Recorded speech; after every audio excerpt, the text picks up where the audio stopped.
22-24. Let's go e4. The Sicilian Defense. We usually just develop the knight, move the pawn in the center, and he's attacking my pawn. Let's defend it.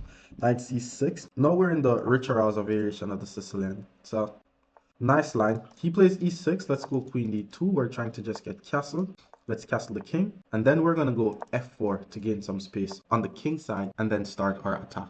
All right, let me just develop my bishop. Get as much pieces in the game as possible. Okay, now I'm going to put my bishop here to control this diagonal.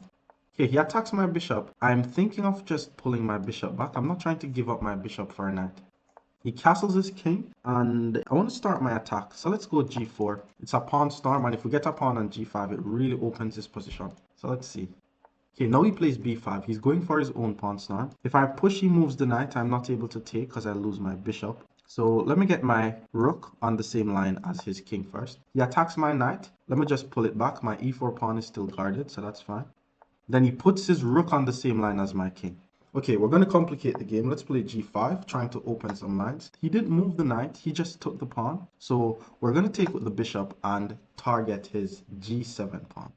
Okay, he plays a5. And how do we target this g7 pawn? Let's start by taking here. I want to maneuver my queen to his king side, but there's a slick way to do it. Okay, I have to be careful here. Queen takes. He adds more pressure here, but I'm fine. Knight d4 simply hits the queen. And I'm also protecting my bishop. So now I'm able to play pawn e5. Pawn e5 attacks the knight, but it's also a discovered attack on his rook. So he took the pawn, and I'm going to simply take back the pawn first. The knight and the rook is still under attack, so he is in some trouble. Okay, he plays b3, odd move. I could just take, and that's a free pawn, and then he's still in the same issue, so let's just grab this.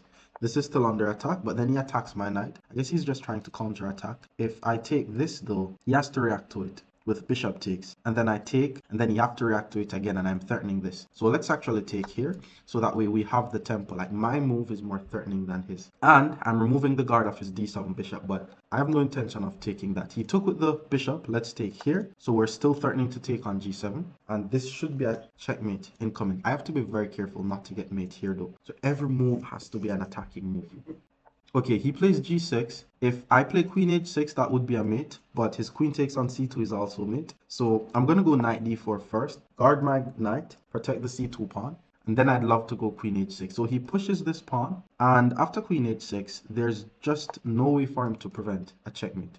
He checks my king, but I'm actually not going to take, because if I take, all his pieces are checking me. So I'm going to hide my king behind his pawn. He can't check me again, and my opponent resigns. Hit subscribe for more.